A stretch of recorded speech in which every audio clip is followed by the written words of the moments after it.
All right, my loyal army of Darwin supporters. Alas, the time has come. Why are Washingtonians so... I'll let you fill in the blank. From the coffee sipping, sweater vest wearing, 50-degree, no t-shirt guy in October, let's take a deep breath of fresh air from the Pacific Northwest, enjoy our body high from all the weed smoke floating around in the air, and glance at 10 of the not-so-sharp tools who grace Washington State with their Darwin presence. Let's begin. Number 10, better believe it. When a person has a serious allergy, they tend to carry an EpiPen with them. For one man from Cle Elum, this was about to turn into the worst case scenario very fast. Mr. Cle Elum was on a camping trip, chopping up some wood for a fire when, whoops, he whacked right into a hornet nest. It was his kryptonite. He reached for his EpiPen, but it wasn't there. Puzzled, he began to think, and that's when it dawned on him. While packing his bags, he decided he really didn't need to waste space bringing his life-saving medicine. As soon as the thought came into his mind, it was gone, as were any other thoughts on any matter. Mr. Cle Elum had died before he even had a chance. Moral of the story? Don't be stupid. Don't leave things behind. Don't chop up a hornet's nest. Number 9, don't call it a comeback. I've been here for years. Mount St. Helens sent the world shaking as ash rained down from the sky like snow. Most people think the tragedy ended that day, or shortly after, when the mud flows had calmed and the volcano had some time to cool down. The real tragedy was about to occur. In 2010, Joseph just had to get up close and personal with this volcano, so he climbed it with some friends to get the perfect picture. He stood right on the edge of the crater when it happened. The ground beneath him started crumbling. And no, the volcano wasn't going off again. Joseph was about to get closer to the volcano than most people ever do. He fell 1,500 feet down into the center of the volcano, never did get his photo, but upon smacking into the hard volcanic rocks, he did receive a Darwin Award. Anyone who is planning on visiting a volcano or anything with a large cliff, you would do better to stay a bit back from the precipice. Number 8, Palouse Plummet. The Palouse Falls is breathtaking. Just barely missing 200 feet, it is a 198-foot waterfall surrounded by gorgeous rocks and a quite fun hike for those daring enough to do so. Can you tell this might be a hike I've gone on? Unlike some people who have gone on this hike, I like to stay a safe distance away from the edge. For others, the edge is the perfect spot for that Instagram selfie, until they slip and fall. Like one 25-year-old from Spokane, Washington. He was on a hike with his girlfriend. They reached the perfect selfie spot, got close together, and even closer to the edge, and that's when he lost his footing, fell off the cliff, and into the water below. Emergency and rescue teams were contacted and searched for many hours but never did find our Darwin friend. Will people ever learn not to stand near cliff edges or waterfalls? I think that's a big no on this one. Number 7, Walla Walla Woodworker. Not only is Walla Walla home to many onions, but also one amazing Darwin winner.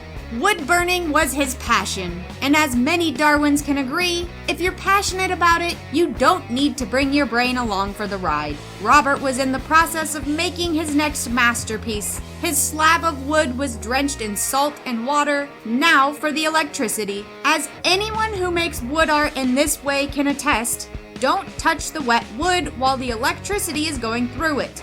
Shocker, I know. But Robert decided he could handle a little zapparoonie. He was wrong. Just as we all guessed, he was electrocuted from the salt water and electric current. And he never did get to finish his wood art. Shucks. Number 6, gun safety. Along with its apples, Washington State is well known for its gun owners. Well, I guess a lot of places in the US are actually. One couple from Concrete, Washington loved their gun so much they regularly took selfies together with their gun. The girlfriend even stated her boyfriend would always empty the gun of any ammo before taking these pictures. Well, almost always. As it turns out, a stray bullet had somehow found its way into the chamber. Boyfriend obviously thought he had cleared the gun of any bullets, and the selfies began. And with a pow, they were over. It all happened so fast. This man definitely wasn't the first from Washington State to die in this way, and I can almost guarantee he won't be the last. Number 5, daring feat. Michael, 27, loved his motorcycle. He rode on it all the time. It was one of his favorite pastimes, cruising along the road on a beautiful day. Who wouldn't enjoy that? Michael was a bit of an odd duck / daredevil too, you could say. One day, Michael was trying out a new method of driving his motorcycle, with his feet. The very definition of look ma, no hands. As we all can guess, because toes are not opposable like thumbs, he could not grip his handlebars properly, and he suddenly lost control of his motorcycle. He veered to the right, hit a guardrail, and was promptly thrown from his motorcycle. Michael died on impact. I suggest leaving riding a two-wheeled vehicle with no hands to a simple bicycle. Number 4, freeway dangler. Seattle has quite the freeway system. Roads are going over and under each other in every way you look. Normally, all you see is cars driving around with the occasional person straggling along the side. In May 2005, it just so happened there were 2 stragglers, drinking buddies. And what is more fun for a couple of drinking buddies than a challenge? These 2 decided to put their strength to the test. The best place they decided to test their strength was on an overpass 40 feet above the busy freeway in downtown Seattle. Whoever could dangle from the overpass the longest would be pronounced the winner. Unfortunately, the winner was too tired from his victory to climb back up, despite help from his friend. The unidentified champion fell smack in front of a semi-truck barreling down the road at 60 miles per hour and bounced onto the pavement, where he was hit by another car. The car did not stop, and authorities are not announcing who the winner of this challenge was. Number 3, wrong place, wrong time. What was it I previously said about Washington State and guns? Oh yeah, they're everywhere. One smart soul decided he was going to rob a gun store. Perfect choice, huh? Our friend walked past a police cruiser that was parked in front of the shop and went in. Not only was there a police officer inside the store, but the owner had a gun and a plethora of customers also packing heat. Upon entering the premises, the would-be robber announced a holdup and fired a few wild shots. The officer and a clerk promptly returned fire, covered by several customers who also drew their guns, thereby removing the confused criminal from the gene pool. Luckily, no one besides this would-be robber was injured during this robbery. Number 2, heating up. Lava lamps are seriously amazing. I don't think the day will come that I don't appreciate a good lava lamp. I mean, come on. Lava lamps. One man decided to heat up his lava lamp without plugging it in.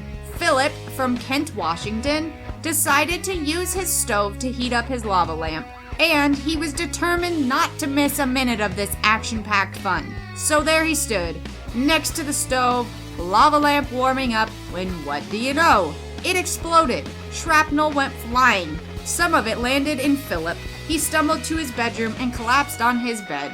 That's the exact spot his body was discovered. Kent police even stated, why on earth was he heating a lava lamp on the stove? We don't know. I honestly don't think any of us will ever know why Philip chose to do this. Today's bonus is brought to you by Twilight, or a guy who kind of thought he was the center of his own Twilight movie. Instead of taking place in Forks, Washington, though, this one takes place in Bellingham. Officers and firefighters were called to a home in March 2017, where the body of Aurora was found. Her son was waiting for them in his bedroom upstairs. Shane believed he was a werewolf. Not only did he believe this, but apparently he also thought his mother was a vampire, and because of this, he had to rid of her. He must not have paid much attention to the books or the movies, because I don't recall vampires being able to birth werewolves. Kind of a family thing there. Werewolves have werewolves, vampires create more vampires.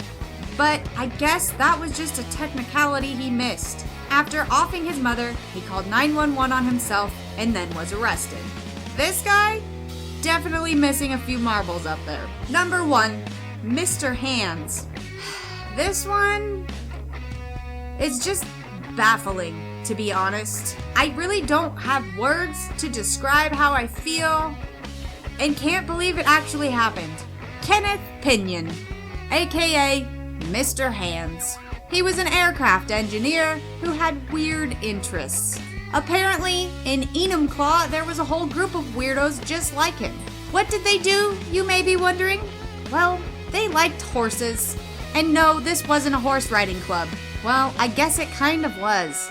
Just not the riding that normally comes to mind when one thinks of horses. No, all these people like to get down and dirty with these horses. Mr. Hands especially liked taking rides from his horses, so much so that it killed him. One day, after doing the deed, his large intestine tore, leading to acute peritonitis and eventually killing him. Gross, gross, gross, no, and more no. If you want to know more, watch the 2007 documentary Zoo, based on the men's bizarre trumbles. For me, I'm stopping right there. No thanks. But thank you for watching Darwin Awards from Washington. Did you notice my Nirvana shirt? I had to. Please leave a like. If you did, thank you. Thank you for subscribing, and as always, stay safe, friends.